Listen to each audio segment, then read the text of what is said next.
Le 20 août 1975 fut pour beaucoup de savants un jour tout à fait exceptionnel. Ce jour-là marquait le départ de la mission Viking 1 vers la planète Mars. Pendant que les équipes de techniciens s'installaient devant leurs ordinateurs, leurs appareils et leurs écrans, on procédait à la dernière vérification du véhicule spatial. Tout était prêt, le compte à rebours avait commencé, une aventure spatiale de la plus haute importance était entreprise pour démontrer une fois pour toutes que, dans les conditions voulues, la vie pouvait se développer à partir d'une matière inanimée. La loi fondamentale de la biologie affirme que la vie ne peut provenir que de la vie. Pourtant, de temps à autre, quelques savants avancent que peut-être la vie pourrait surgir à partir de matière inanimée. Au Moyen Âge, par exemple, le monde scientifique était convaincu que la vermine et les mouches provenaient directement des tas d'ordures et des détritus. Cette croyance était tellement ancrée dans les esprits que le célèbre savant italien Francesco Redi dut démontrer en 1668, au moyen d'une expérience simple, que la vermine et les mouches se reproduisaient certes sur les détritus, mais n'en provenaient pas. Il plaça un morceau de viande dans 3 flacons, boucha le premier avec un bout d'étoffe mince, le second avec un morceau de papier, et laissa le 3e ouvert. Bientôt, des mouches s'introduisirent dans le flacon ouvert et s'installèrent sur la viande en décomposition. D'autres, ne pouvant entrer dans le flacon bouché par le chiffon, pouvaient cependant sentir l'odeur de la viande et s'installèrent sur le chiffon. Le papier couvrant le 3e flacon empêchait à la fois d'entrer et de sentir la viande. Aussi n'en approchèrent-elles pas. Au bout de quelque temps, de petits vers apparurent sur la viande dans le flacon ouvert, et de même sur le chiffon qui bouchait le 2e flacon. La viande en décomposition dans le 3e, bouchée par du papier, ne renfermait aucun ver. Il devint donc clair pour les savants que les mouches avaient pondu leurs œufs sur la viande du flacon ouvert et que les vers en étaient nés. Comme les mouches ne pouvaient atteindre la viande du 2e flacon couvert d'un chiffon, mais qu'elles la sentaient, elles déposèrent leurs œufs sur le chiffon. Le flacon bouché avec du papier ne dégageait aucune odeur de viande et n'attira donc pas les mouches. Ce flacon ne produisit aucun ver. 2 siècles plus tard, cependant, il y avait encore des savants pour croire à la génération spontanée. Mais cette fois, il s'agissait du monde microscopique des bactéries et des algues. Elles semblaient ne venir de nulle part, et beaucoup de gens croyaient qu'elles étaient produites par la matière sur laquelle on les trouvait. Louis Pasteur, l'un des plus grands savants de tous les temps, n'était pas de cet avis. Il était convaincu pour sa part que la loi fondamentale de la biologie, la vie seule peut produire la vie, s'appliquait aussi bien aux bactéries qu'à la vermine et aux mouches, et finalement à l'ensemble du monde vivant. Aussi fit-il une expérience devant une assistance d'ailleurs complètement sceptique. Il prit un premier flacon, y introduisit un bouillon de culture, stérilisa et scella le tout. Aucune bactérie n'apparut dans ce milieu. Il prit un second flacon, muni d'un col en forme d'S. La poussière et les particules porteuses de bactéries restant bloquées dans le col, aucune bactérie n'atteignit le bouillon. Le monde des savants fut obligé de s'incliner devant les faits. Un siècle plus tard, on croit à nouveau que la vie peut naître à partir de matière inanimée. Cette fois-ci, on s'imagine qu'il y a très longtemps, la première forme de vie a été générée à partir de gaz et de substances chimiques. Voilà pourquoi, ce 20 août, tous les yeux étaient fixés sur Mars, car son atmosphère et son climat, bien qu'extrêmement froids et secs, rappellent plus que sur aucune autre planète ceux de la Terre. Il semblerait que Mars, sorte de laboratoire naturel flottant dans l'espace, pourrait apporter la réponse à la question de savoir si la vie peut naître de la matière inanimée.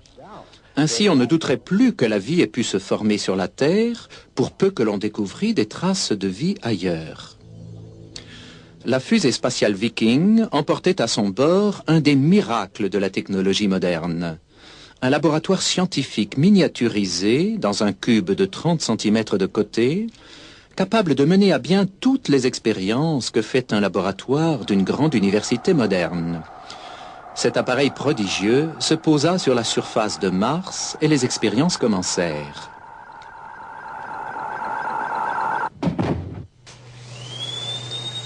L'appareil pouvait prélever des morceaux du sol, les analyser avec ses instruments ultra perfectionnés et envoyer les résultats vers la Terre. Les savants étaient sûrs que même si la vie n'y existait plus aujourd'hui, elle avait existé autrefois. On apercevait sur la surface de la planète des traces d'eau, signe, pensait-on, qu'il y aurait eu des conditions semblables à celles qu'on croyait avoir originellement existé sur la Terre. Les savants étaient impatients d'analyser les résultats qui parvenaient en grand nombre dans la salle de contrôle. Alors survint le choc, quelque chose de plus amer qu'une déception. Une déconvenue peut-être analogue à celle que subirent leurs devanciers lors de l'expérience de Pasteur.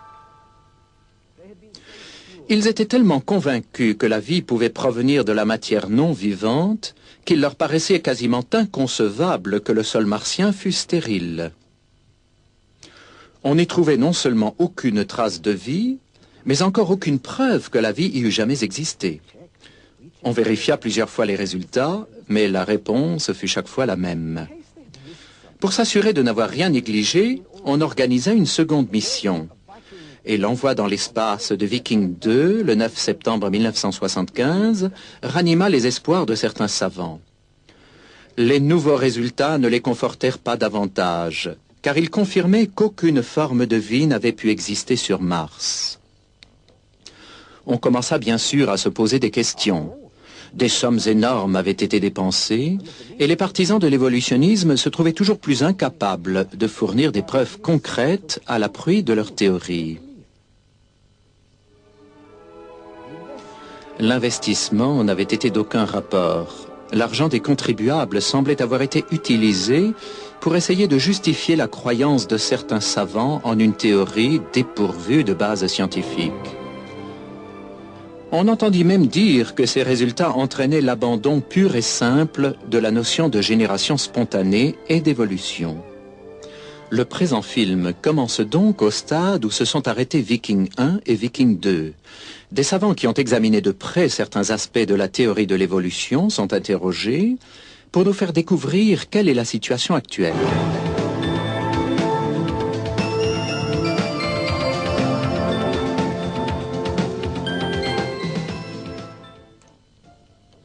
Bien des gens s'imaginent que les fossiles d'animaux sont la preuve qu'une évolution s'est produite dans le passé. Afin de déterminer si tel fut vraiment le cas, interrogeons la science qui étudie les fossiles, c'est-à-dire la paléontologie. Le professeur Roberto Fondi est un spécialiste de paléontologie, qu'il enseigne au département des sciences de la Terre à l'université de Sienne, en Italie.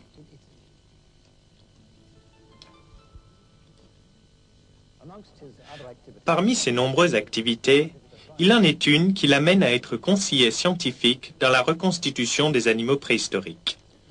Peut-être serez-vous surpris d'apprendre que l'hypothèse fondamentale sur laquelle repose la pensée évolutionniste n'est absolument pas confirmée par la paléontologie.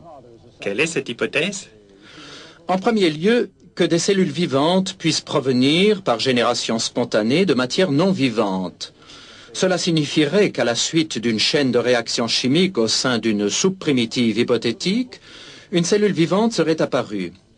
Ensuite, que ces cellules se seraient regroupées en colonies, après une longue période de temps, pour former des structures multicellulaires complexes. Ces structures sont également supposées s'être transformées, au fil des temps, en animaux et finalement en hommes. Selon cette hypothèse, les ancêtres de toutes les créatures vivantes, y compris l'homme, remonterait à une seule cellule. Cette ascendance est représentée sous forme de gigantesques arbres généalogiques, aux branches innombrables sortant d'un même tronc, dont les racines plongent directement dans la matière inanimée. Et la paléontologie ne confirme-t-elle pas cette hypothèse? Pas du tout. Tous les groupes biologiques, depuis la bactérie et l'algue bleue jusqu'à l'homme, apparaissent d'un seul coup dans le registre des fossiles, sans aucun lien qui les unisse entre eux.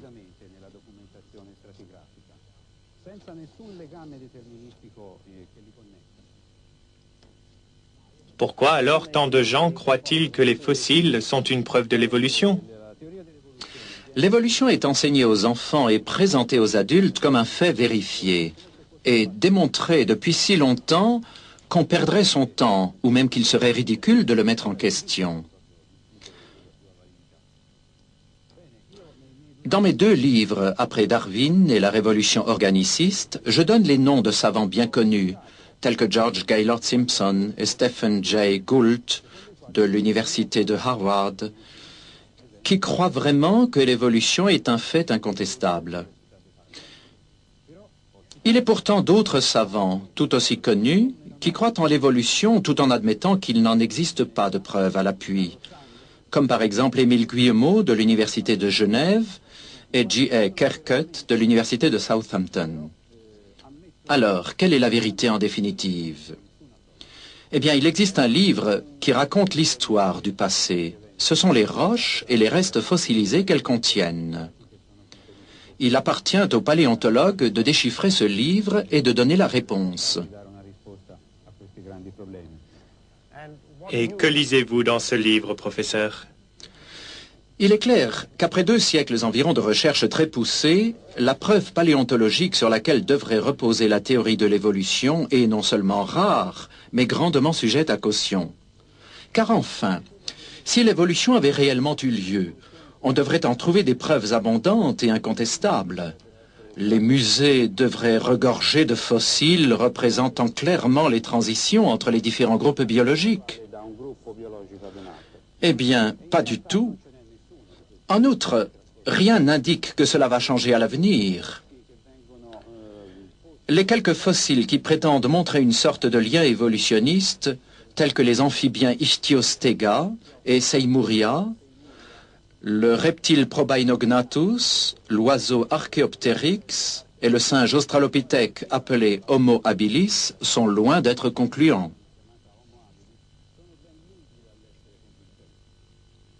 Et la prétendue évolution de l'homme?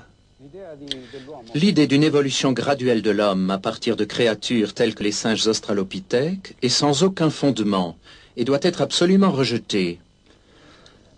L'homme n'est pas le chaînon le plus récent dans la longue chaîne de l'évolution. Il représente un type, ou taxon, qui a existé sans aucun changement substantiel depuis sa première apparition. La justification de ce que j'avance se trouve clairement développée dans mes livres. Quelle est donc votre conclusion, professeur? Celle-ci, simplement. On ferait beaucoup plus de progrès en biologie et dans les autres disciplines si l'on voulait bien sortir des impasses du mythe évolutionniste pour en revenir aux méthodes fécondes de la morphologie d'Aristote, de Linné, de Cuvier et de quelques autres.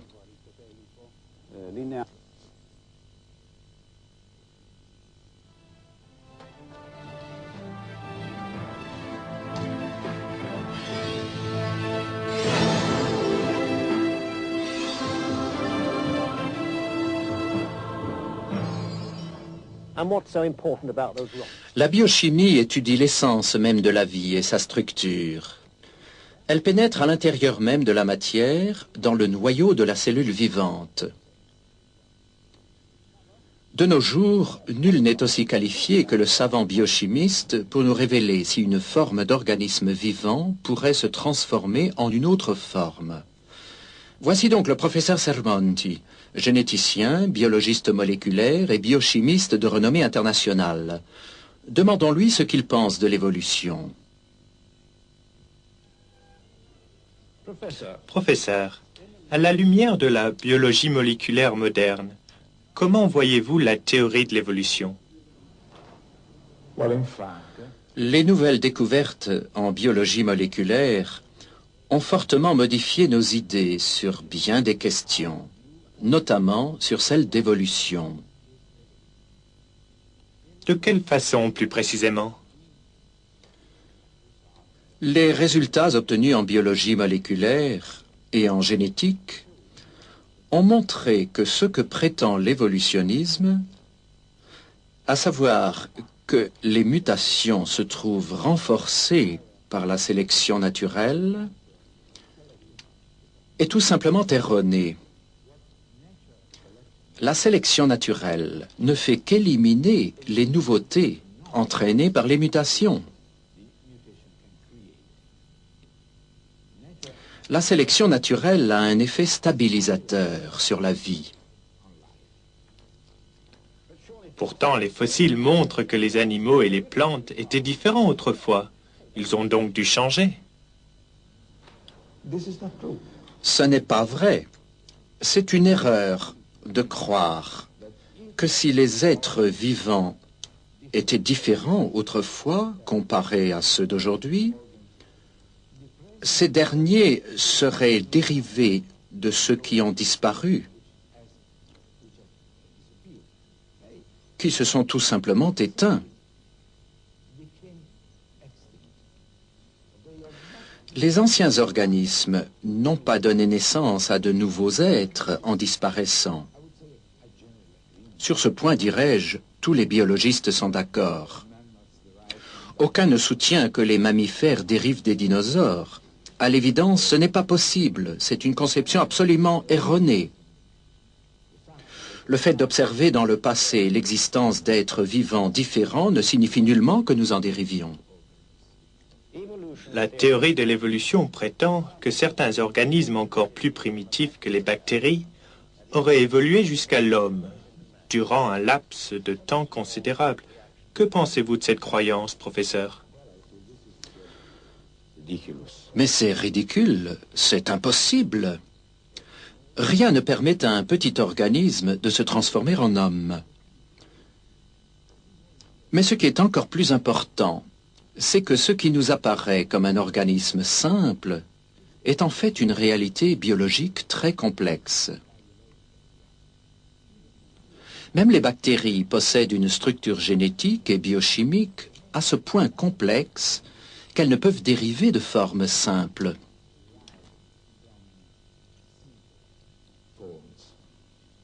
Cela signifie-t-il que tout ce qui est vivant a toujours été complexe depuis l'origine?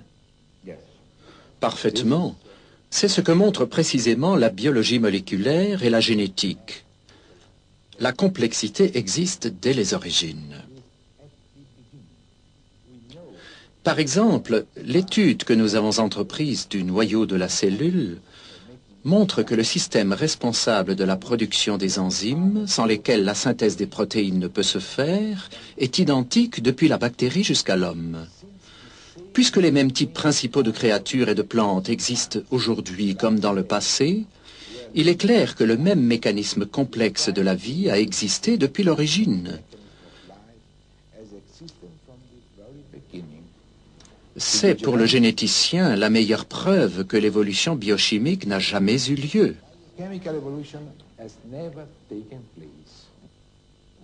Une dernière question, professeur. Quand donc l'homme a-t-il fait son apparition?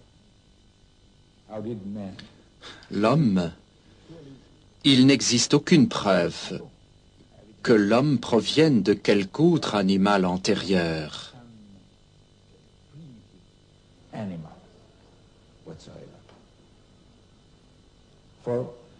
Ce que nous pouvons dire en observant les chromosomes ou l'ADN de l'homme et en les comparant à ceux des autres espèces,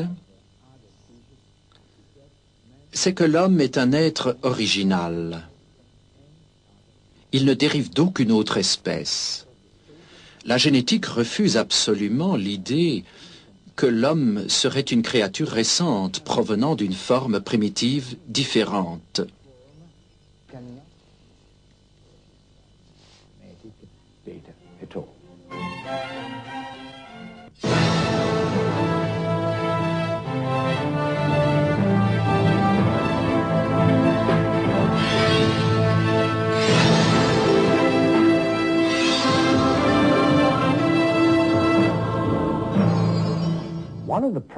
Un des problèmes auxquels se heurte le géologue est celui de l'arbre fossile, dont il existe quelques exemplaires en Australie, en Amérique et ailleurs. On peut en voir qui traversent verticalement plusieurs épaisseurs de houille. En voici par exemple un qu'on trouve dans une mine de charbon de Birmingham en Amérique. Certains ont jusqu'à 12 mètres de long et traversent plusieurs bancs de roches.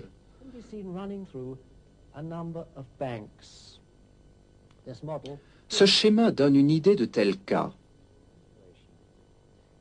Ce qui est curieux, c'est qu'on nous dit qu'un seul de ces bancs aurait pu mettre des millions d'années pour se former. Si c'était le cas, cela aurait donc duré des millions d'années pour enterrer un arbre. Ce n'est pas possible, car l'arbre aurait pourri ou serait décomposé bien avant d'être complètement enterré. Comment alors expliquer ces fossiles ? Un savant s'est penché sur ce problème, et l'épisode que vous allez voir vous donnera une idée des implications de son étrange et passionnante découverte. Pour suivre l'explication, il faut bien comprendre la différence entre une couche et un banc. Ici, vous voyez des bancs de couleur orange, jaune ou bleu. Dans chaque banc, vous pouvez apercevoir plusieurs strates. Ce que vous ne pouvez pas voir, par contre, ce sont les couches de sédiments. Vous ne pouvez les voir, car lorsque chaque couche de sédiments arrive, elle se divise en bancs, comme ce que vous voyez. Si vous pouviez voir les couches, elles ressembleraient en gros à ceci. À la fin du film, vous comprendrez pourquoi il est essentiel de comprendre la différence entre les bancs et les couches. Non seulement vous aurez la solution au problème de l'arbre fossile, mais cela vous expliquera aussi pourquoi la théorie de l'évolution s'effrite.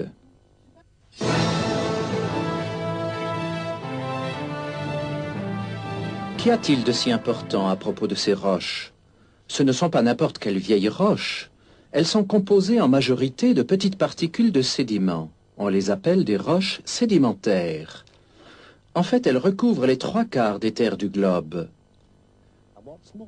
Chose curieuse, elles ont toutes été formées sous les eaux. Lorsque le niveau de l'eau a baissé, les sédiments ont été exposés à l'air libre. Ils ont séché et sont devenus des roches. Regardez cette falaise. Vous voyez qu'elle est divisée en bancs. Le banc de grès a été coloré en jaune, le banc d'argile en bleu, celui de calcaire en orange. Chaque banc se divise lui-même en strates. Ces lignes horizontales sont des strates. Afin de comprendre l'histoire incroyable que ce film va vous présenter, il faut examiner de près ces strates. Elles sont disposées de façon rigoureuse. Les grosses particules se réunissent dans la partie inférieure de la strate, alors que les plus fines se déposent dans la partie supérieure. Cette disposition se retrouve à tous les niveaux des bancs. Quelquefois, on aperçoit une cassure ou un joint entre la strate inférieure d'un banc et la strate supérieure du banc immédiatement en dessous. Cela s'appelle un joint de stratification. Depuis un certain temps maintenant, on soupçonne que ces roches ont un secret. La découverte de ce secret aboutira à un changement de nos idées sur un sujet des plus importants, celui des origines de l'humanité. L'un des premiers experts en roches sédimentaires était allemand. Il s'appelait Johannes Walter. Alors qu'il séjournait en Italie à la fin du siècle dernier, il examina des sédiments dans la baie de Naples. En creusant verticalement dans les sédiments de la baie, il découvrit que les bancs qui reposaient les uns sur les autres suivaient le même ordre que ceux qui se trouvaient les uns à côté des autres, horizontalement. L'ordre des bancs qu'on pouvait voir les uns à côté des autres, en allant de la côte vers la pleine mer, était le même que l'ordre des bancs verticaux.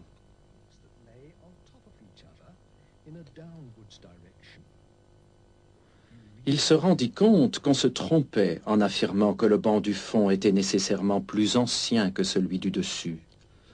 il devenait clair que tous les bancs, ceux du dessus, ceux du milieu et ceux du fond, étaient encore en train de se former.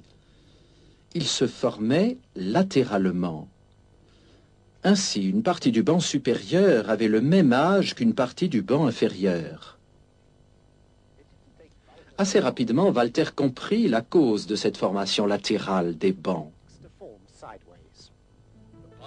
Les particules de sédiments se déversant dans les mers, apportées par les rivières, les inondations et le vent, se trient entre elles selon leur taille. Les plus grosses particules, celles colorées en jaune, restent près de la côte. Les moins lourdes, en bleu, sont entraînées un peu plus loin, et les particules les plus fines, colorées en orange, sont emportées par les vagues et les courants encore plus loin. On peut voir que les couches de sédiments se déposent les unes à côté des autres. Les particules de sédiments dans les couches se trient suivant leur taille, dans les bancs de types variés de sédiments. Ceci pourrait être un banc de galets, celui-ci de grès, celui-ci d'argile. Ainsi, les bancs se forment latéralement. Ce morceau de banc, le plus proche de la côte, est plus ancien que ce morceau du même banc plus éloigné de la côte. Ainsi, cette partie du banc au fond a le même âge que cette partie du banc au-dessus.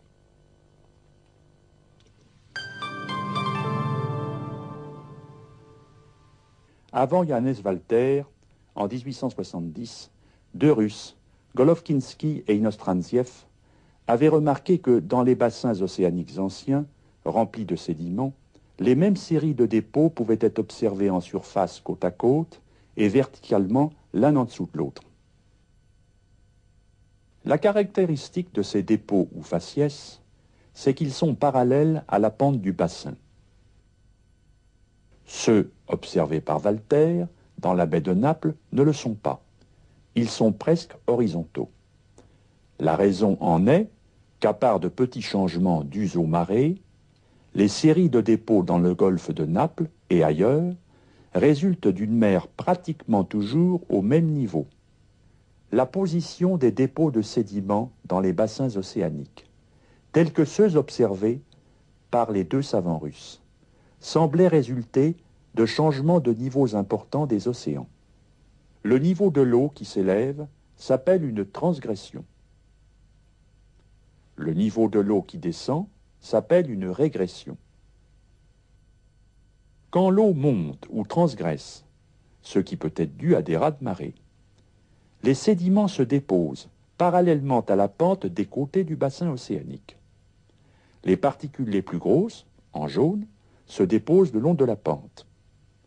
Lorsque le niveau de l'eau baisse ou régresse, les particules les plus fines, en orange, se déposent le long de la pente.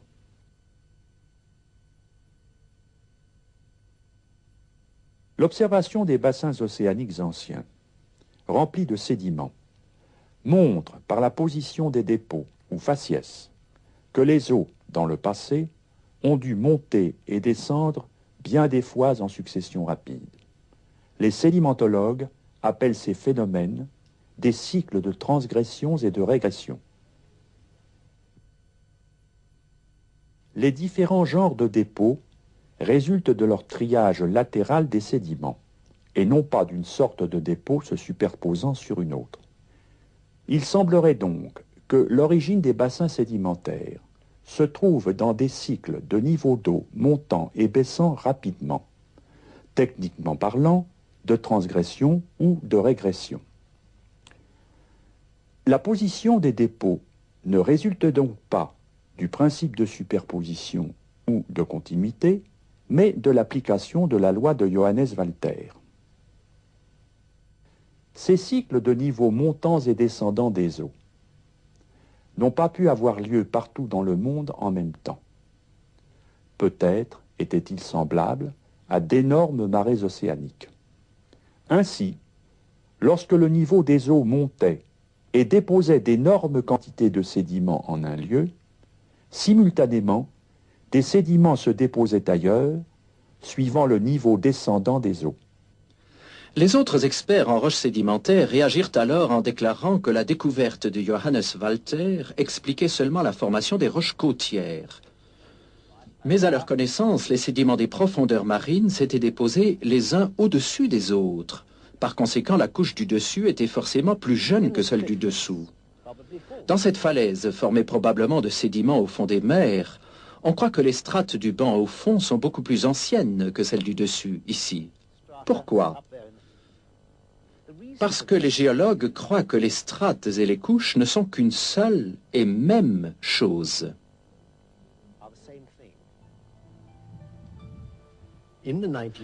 Dans les années 70 et 80, plusieurs échantillons de sédiments ont été ramenés en creusant le fond de l'océan Pacifique par le vaisseau le Glomar Challenger.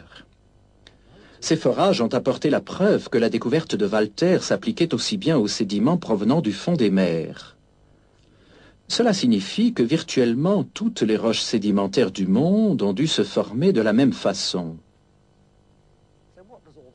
Qu'est-ce que cela signifie au juste? Tout simplement ceci. Prenez le Grand Canyon, celui du Colorado aux États-Unis. C'est le plus grand, le plus large, le plus profond, le plus long des canyons de la Terre. Sur ces côtes, on voit des bancs de sédiments, les uns sur les autres, sur toute l'épaisseur du bas jusqu'en haut. On dit que chaque banc indique un âge géologique. Mais ce que nous savons aujourd'hui, grâce à Johannes Walter et au forage du vaisseau le Glomar Challenger, indique que des parties de bancs différents peuvent avoir le même âge. Pourtant, certains ont beaucoup de mal à accepter cette découverte. Deux événements récents doivent lever tous ces doutes.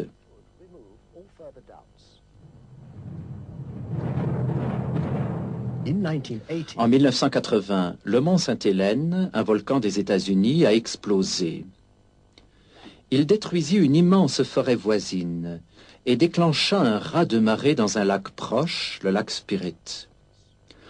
En quelques heures, 200 mètres de sédiments se déposèrent et formèrent des roches en se desséchant. Des roches avec leurs strates.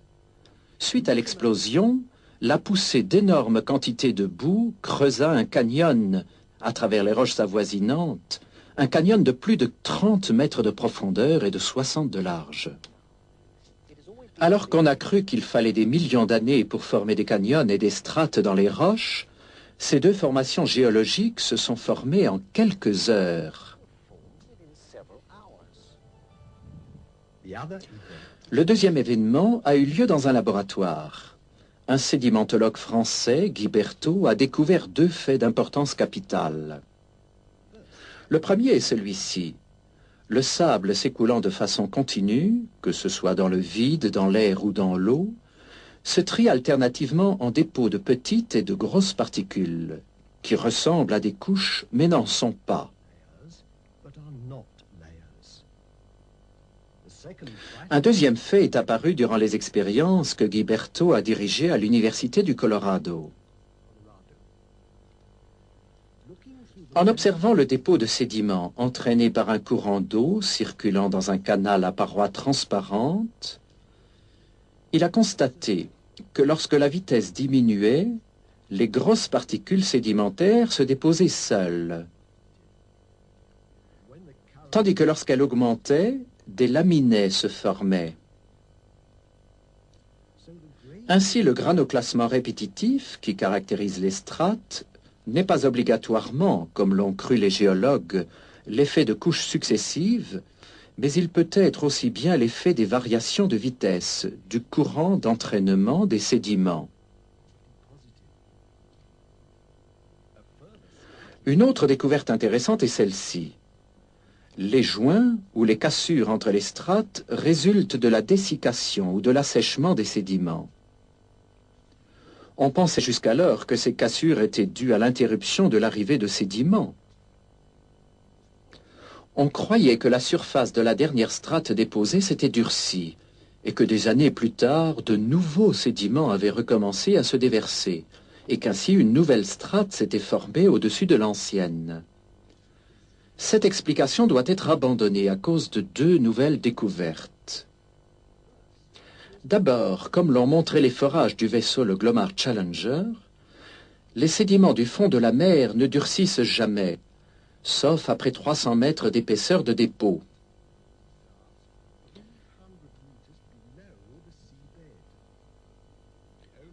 À l'exception des charts, qui peuvent commencer à durcir au bout de 100 mètres.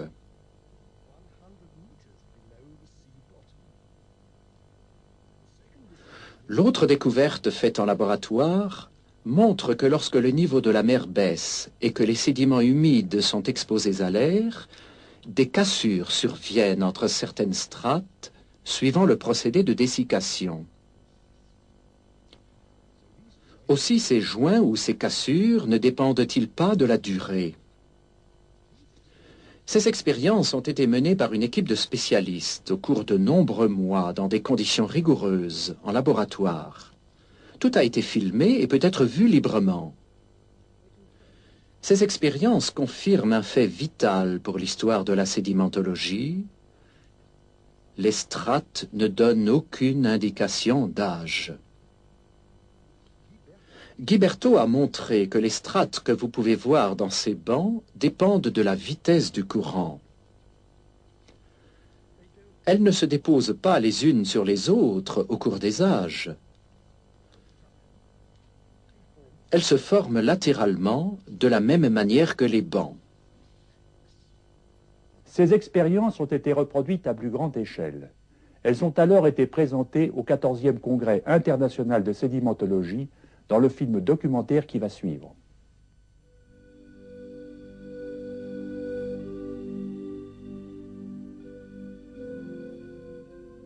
Les roches sédimentaires témoignent du passé préhistorique de la Terre. Leurs caractéristiques principales comprennent des strates distinctes de matériaux relativement homogènes, formés lors de périodes sédimentaires interrompues, supposées de longue durée. À l'échelle microscopique, les roches sédimentaires montrent une succession de particules fines et grossières sous forme de laminées. Les roches sédimentaires étant formées lors de la décantation de particules dans l'eau, il est instructif de réaliser quelques expériences fondamentales de stratification au laboratoire d'hydraulique.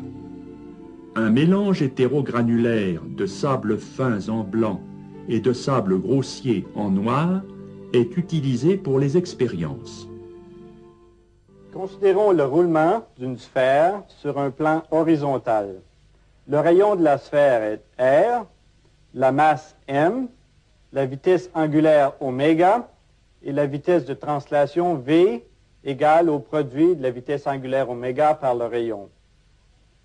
Le moment d'inertie de la sphère est donné par 2/5 du produit de la masse et du carré du rayon. L'énergie cinétique du mouvement est donnée par la formule suivante. E est égal à 7/10 du produit de la masse et du carré de la vitesse. À une certaine vitesse v, l'énergie cinétique devient directement proportionnelle à la masse m. On en conclut que l'énergie cinétique d'une grosse particule est plus élevée que l'énergie cinétique d'une petite particule.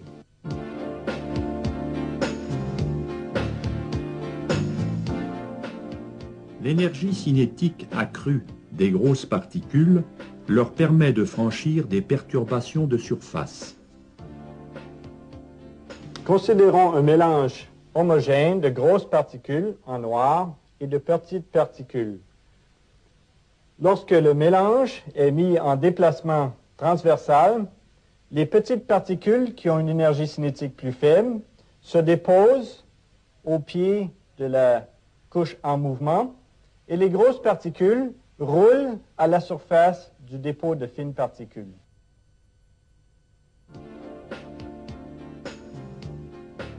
La ségrégation de particules survient lors du mouvement latéral du mélange hétérogranulaire. Les grosses particules en noir roulent à la surface d'une pellicule de particules fines de même densité en blanc. Les mélanges cisaillés à l'angle de frottement interne démontrent également les mêmes caractéristiques de ségrégation. La question fondamentale de la lamination est la suivante. La nature produit-elle une ségrégation répétitive sous une alimentation sédimentaire continue? Examinons d'abord les conditions submergées. L'écoulement turbulent autour des particules a conduit les chercheurs à croire que la lamination résulte de la périodicité cyclique de la turbulence. La même expérience de sédimentation à l'air montre les mêmes caractéristiques de lamination sous forme de ségrégation répétitive. De plus, l'épaisseur des laminés s'accroît avec le taux d'alimentation du mélange hétérogranulaire. On remarquera que les laminés sont en pente avec un angle d'environ 30 degrés. Le vide absolu étant à moins 760 mm de mercure, l'hypothèse de turbulence est mise à l'épreuve sous un vide partiel à moins 560 mm de mercure.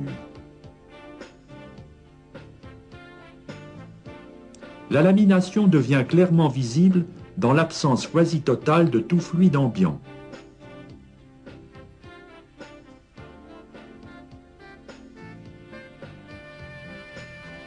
La lamination dépend donc essentiellement de l'interaction mécanique entre particules de tailles différentes, de formes différentes et de densités différentes.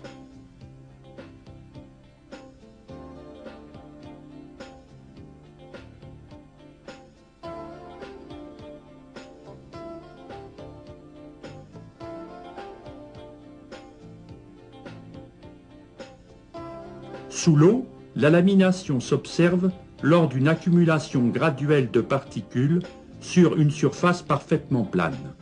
Regardez attentivement cette même séquence de lamination en mouvement accéléré.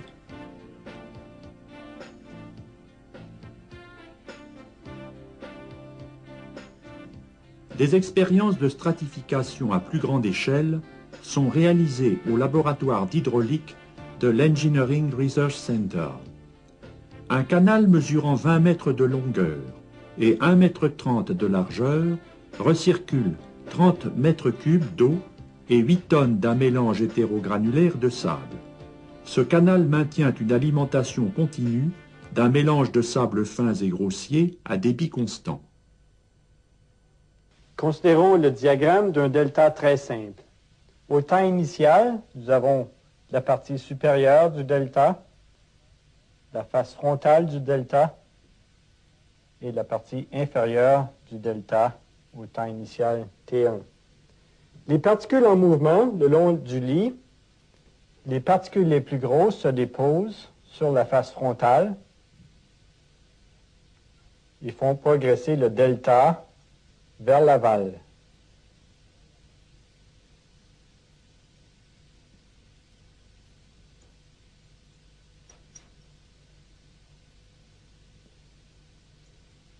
Les particules les plus fines se déposent sur la partie supérieure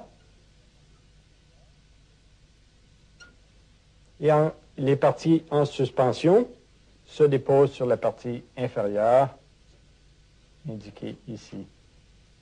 Au temps T2, le profil s'est déplacé tout simplement vers l'aval.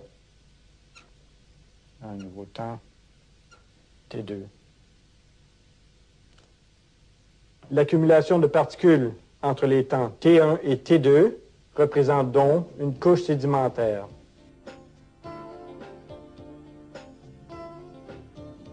Ce delta typique progresse graduellement vers l'aval.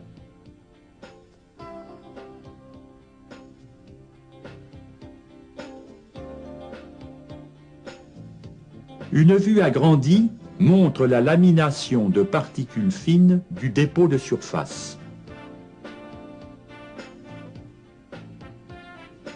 L'épaisseur du dépôt de surface décroît vers l'aval en approchant la face frontale du delta. Après un long intervalle de temps, on observe les caractéristiques principales de la stratification, avec les particules fines au-dessus, les grosses particules au milieu et les particules fines au-dessous. Il est important de comprendre que la chronologie de formation des dépôts dépend des couches sédimentaires et non des strates.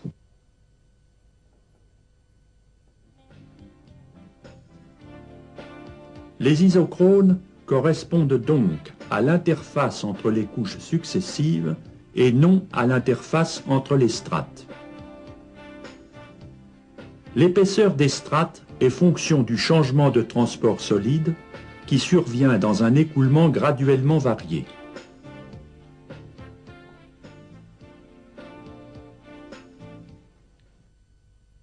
Considérons maintenant deux particules dans le dépôt. Une particule en A, dans la strate supérieure, et une particule B, dans la strate inférieure. La particule en A s'est déposée en un temps T1 antérieur à la particule B. La particule B s'est donc déposée après la particule A dans la strate supérieure.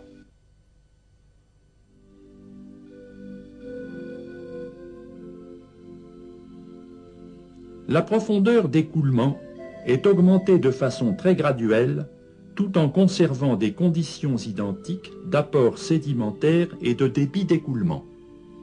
Un dépôt substantiel s'accumule en fonction du temps, avec prédominance de delta, de dunes et de rides en phase divers de développement.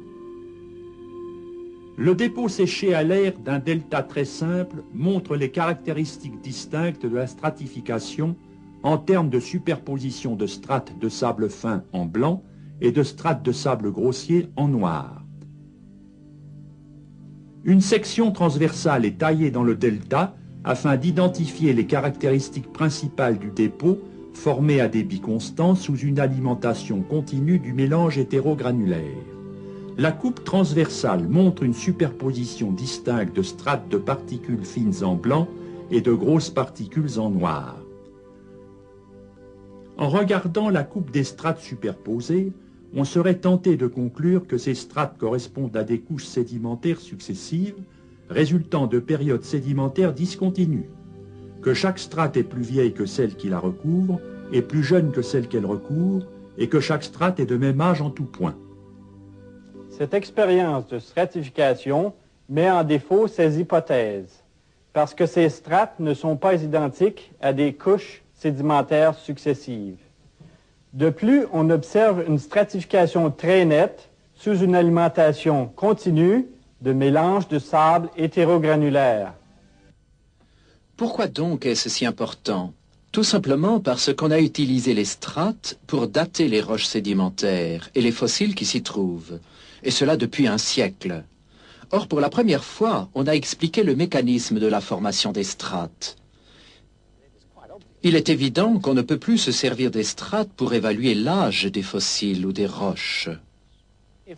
Certains fossiles des strates inférieures pourraient parfaitement être plus récents que ceux des strates supérieures. Voici quelques créatures maritimes qui vivent à des niveaux écologiques différents. Une grande quantité de sédiments se déverse et elles sont toutes recouvertes. Finalement, en l'absence d'air, elles peuvent se transformer en fossiles. Bien entendu, les animaux marins ensevelis dans la strate supérieure et ceux de la strate inférieure ont le même âge, puisqu'ils sont dans la même couche de sédiments. Ensuite, une autre épaisse couche de sédiments arrive et d'autres créatures maritimes sont emprisonnées. Mais le plus important est de comprendre que celles en haut de la couche précédente ont été ensevelies avant celles en bas de la dernière couche. Ainsi, ce fossile là-haut est plus ancien que celui-là en bas. Voici le directeur du programme de recherche qui s'explique lui-même. La théorie de l'évolution se base sur la croyance qu'une succession d'espèces fossilisées au cours de longues périodes géologiques démontre qu'il y a eu un progrès évolutif entre les espèces. Comme nous venons de le voir, et comme cela a été reproduit au laboratoire, les couches formées par l'arrivée des sédiments ont été à tort identifiées à des strates. L'échelle des temps géologiques et la succession chronologique des espèces ont été calculées sur cette interprétation erronée, celle qui assimilait les strates à des couches successives de sédiments. Une même couche de sédiments peut être divisée en parties de plusieurs strates. Les plus récentes observations et expérimentations, dont les nôtres, montrent que la configuration des dépôts stratifiés est fonction des conditions hydrauliques. Cela permet, à l'inverse, de déterminer, à partir de la configuration des roches sédimentaires, les conditions hydrauliques de leur genèse. De ce fait, l'échelle des temps géologiques est remise en question dans ses fondements, et par conséquent, la succession chronologique des fossiles induisant la théorie de l'évolution. La position des fossiles dans les roches pouvant correspondre à la zonation écologique des espèces marines. Quel âge a la Terre? Des millions d'années ou seulement quelques milliers?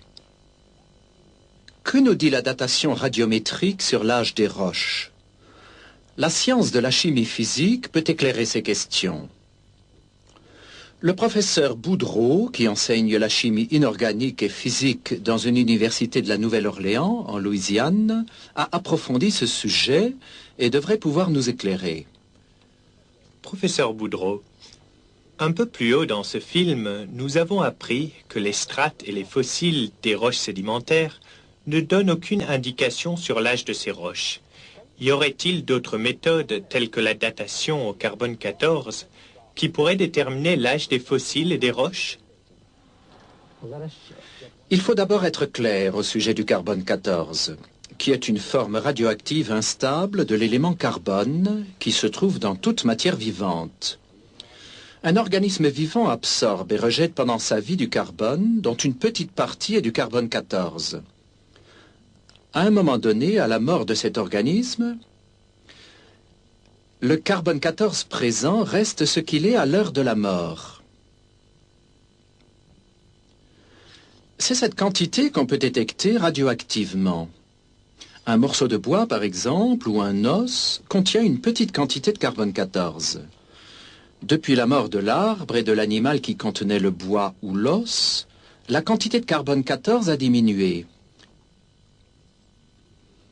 Il faut des milliers d'années pour que cette désintégration ait lieu. Dans le cas du carbone 14, il faut 5760 ans pour que la moitié de la quantité présente à la mort de l'être vivant se désintègre en son isotope stable.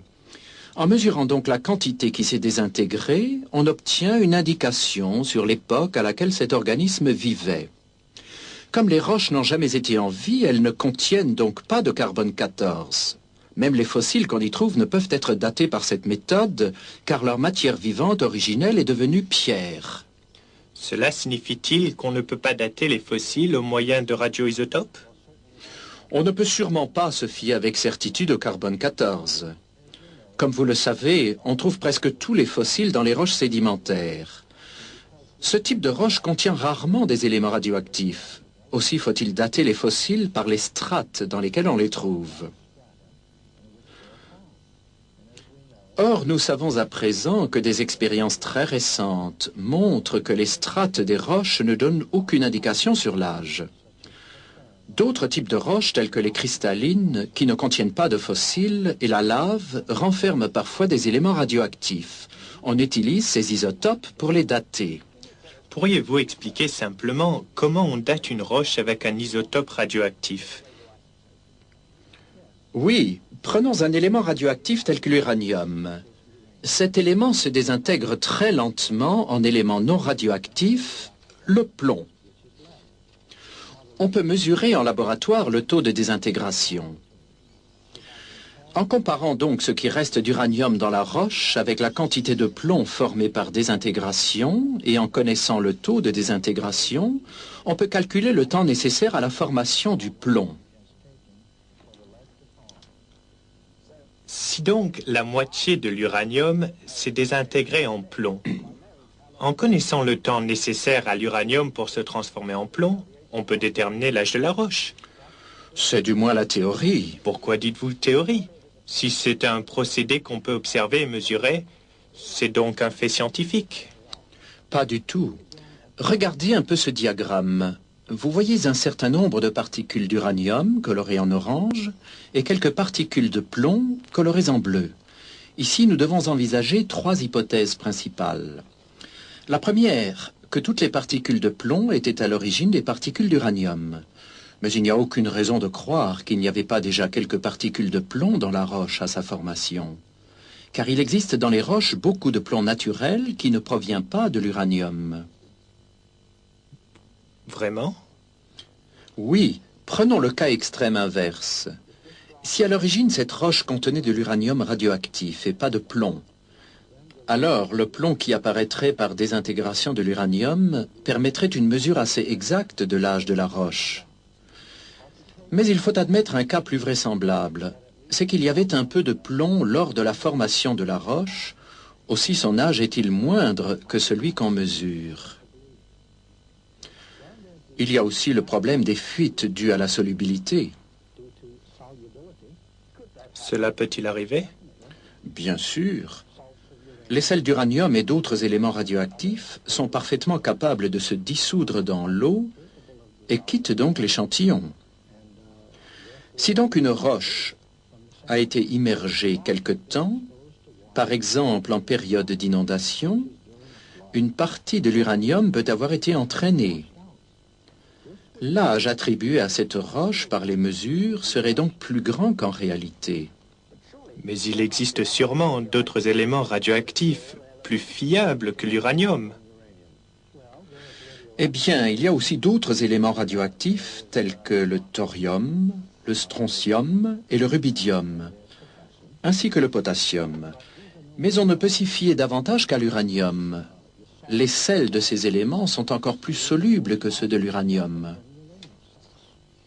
Une inondation affectant toute la Terre aurait donc pu fausser toutes ces méthodes? Absolument. Tenez, je vais vous donner un exemple de l'effet de l'eau sur la datation radioactive. Il y a moins de 200 ans a eu lieu l'éruption du volcan Kilauea à Hawaï.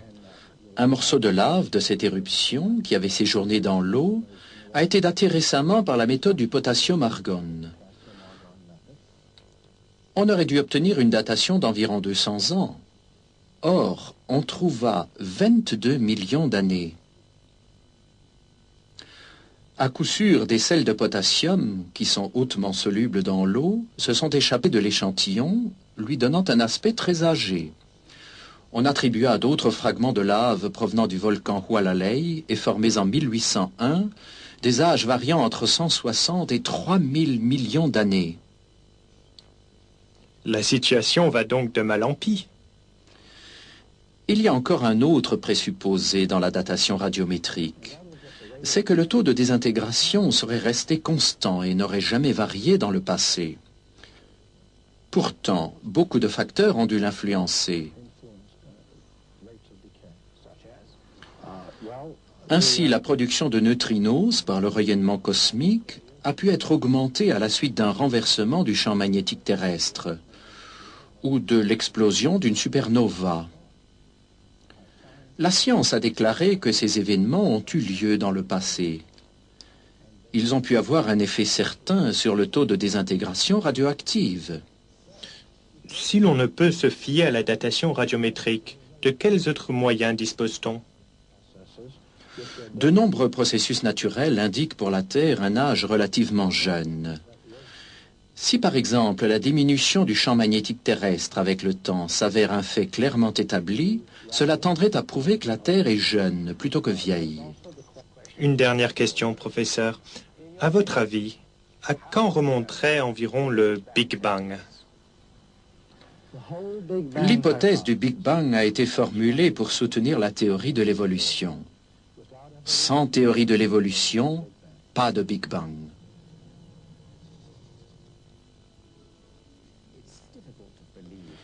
Il est tout de même difficile de croire que tous ces biologistes, zoologistes et autres savants puissent se tromper. Après tout, ils ont été formés dans les meilleures universités. Peut-être que le professeur Maciej Giertych de l'Académie des sciences de Pologne, appartenant à l'Institut de dendrologie et enseignant la génétique des populations à l'université de Toruń, pourra nous éclairer. Un vrai savant tire ses conclusions de l'observation et des données expérimentales. Les scientifiques étudiant la génétique, la cytologie, l'anatomie et d'autres domaines des sciences expérimentales sont sûrs et dignes de foi, quoi qu'ils pensent par ailleurs de l'évolution. C'est la démarche de la science, mais il faut se méfier dès que quelqu'un se proclame expert en évolution. Pourquoi dites-vous cela? Parce que l'évolution n'est pas une science, mais une philosophie.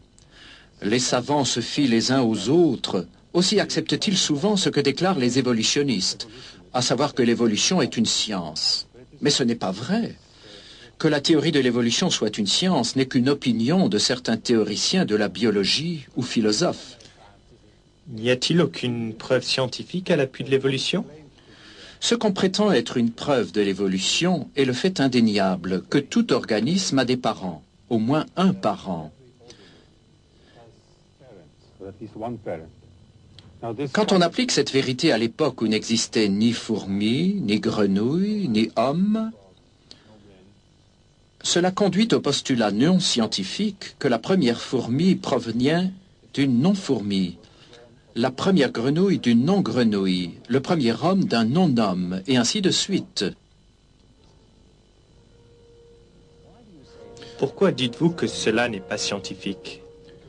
Parce que les données que nous possédons ne le prouvent pas. La science génétique établit clairement qu'un tel changement n'est pas possible. Les évolutionnistes vont encore plus loin. Ils déclarent que des êtres vivants proviennent de matière non vivante. Mais s'il n'existe aucune observation à la base de ce que déclarent les évolutionnistes, comment peuvent-ils convaincre tant de savants que l'évolution serait un fait scientifique? Leur principal argument est que de petites mutations positives ou bénéfiques s'opèrent dans les cellules de la reproduction et sont ensuite conservées par sélection naturelle. Ils soutiennent que ces mutations s'additionnent et amènent une espèce à évoluer graduellement vers une autre espèce.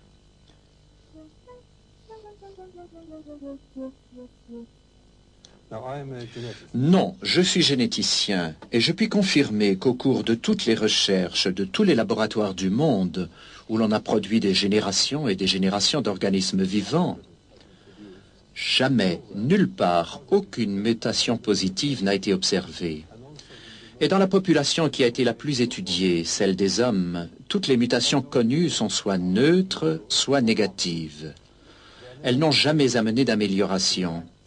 D'ailleurs, la nature est programmée de façon à protéger l'altération des gènes et à corriger les erreurs qui se produiraient. Mais si les mutations ne sont pas à la base des changements, qu'est-ce qui cause les différentes variétés d'animaux et les différents types d'hommes? Les variétés proviennent des combinaisons, du mélange des gènes pendant la reproduction sexuelle.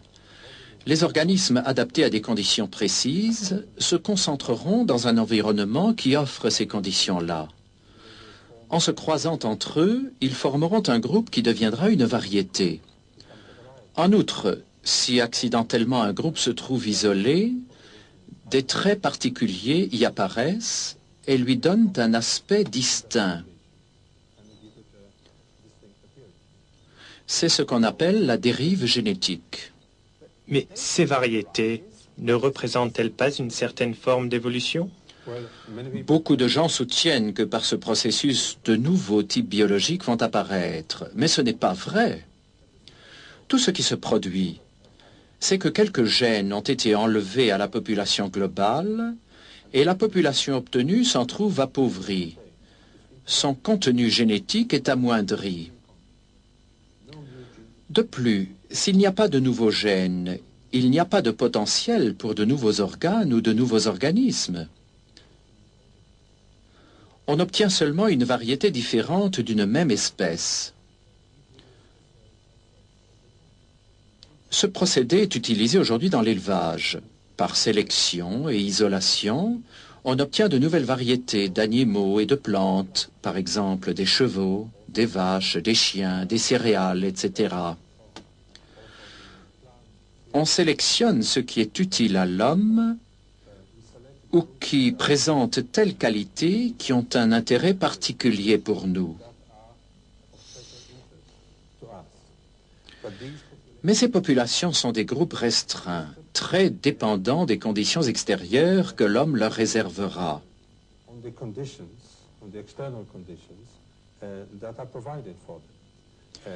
Si l'on ne s'en occupe plus, ou elles mourront, ou si elles survivent, elles retourneront à l'état sauvage, en cessant d'être une variété distincte.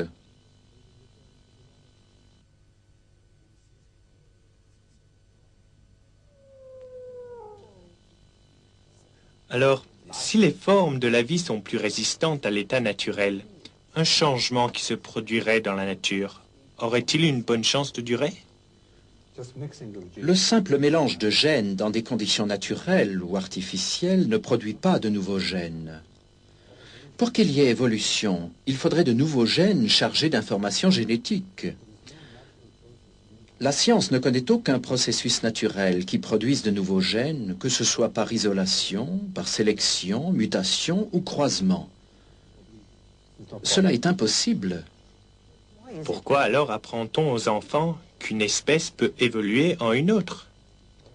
Je crois que c'est parce que les évolutionnistes ne veulent pas accepter l'idée que les gènes contiennent autant d'informations utiles, c'est-à-dire assez pour chaque fonction précise que doit remplir chaque organe. C'est seulement depuis que nous savons lire le code génétique que nous connaissons la quantité d'informations contenues dans ces gènes. La science ne sait pas comment cette information pourrait apparaître spontanément. Cela nécessite l'intervention d'une intelligence et ne peut arriver par hasard. Mélanger simplement des lettres ne crée jamais de poésie. La biologie moléculaire montre clairement que jamais dans le passé il n'a pu exister d'organisme simple. Tous les organismes vivants, aussi primitifs qu'ils paraissent, sont complexes en réalité et regorgent d'informations, lesquelles ont dû être là dès le début. Par exemple, le système redoublé dans la protéine très complexe ADN-ARN de la cellule doit avoir été parfait dès le début. Sinon, les systèmes vivants ne pourraient exister. La seule explication logique est que cette grande quantité d'informations provient d'une intelligence. Chaque bactérie, chaque cellule microscopique est programmée avec tant de précision que nous devons supposer que l'information qu'elle contient doit venir d'une intelligence bien supérieure à la nôtre. Les évolutionnistes ne veulent pas accepter ce fait si évident. Aussi produisent-ils des théories qui n'ont pas de valeur scientifique, car elles n'expliquent pas comment la nouvelle information génétique serait produite.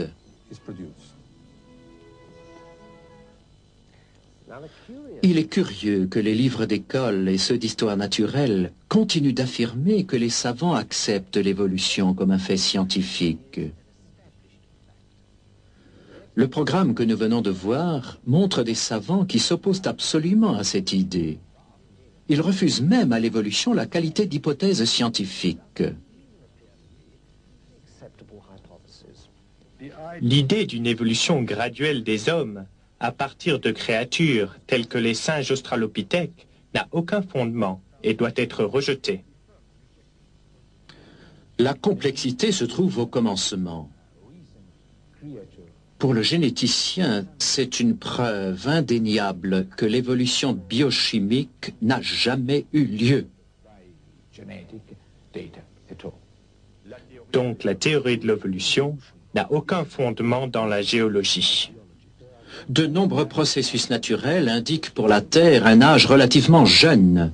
L'évolution n'est pas une science, c'est une philosophie.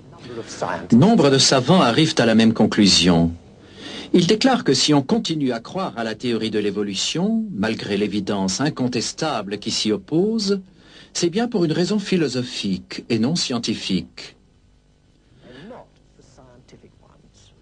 La récente découverte qui montre que les strates dans les roches se forment latéralement est d'une importance capitale. On ne peut plus ranger les espèces fossiles en grades évolutifs.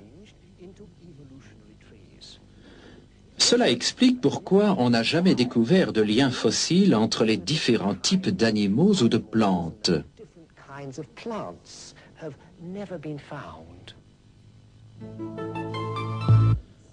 Les personnalités scientifiques qui ont été présentées dans ce film ne sont que quelques-unes parmi les milliers qui sont arrivées à la même conclusion.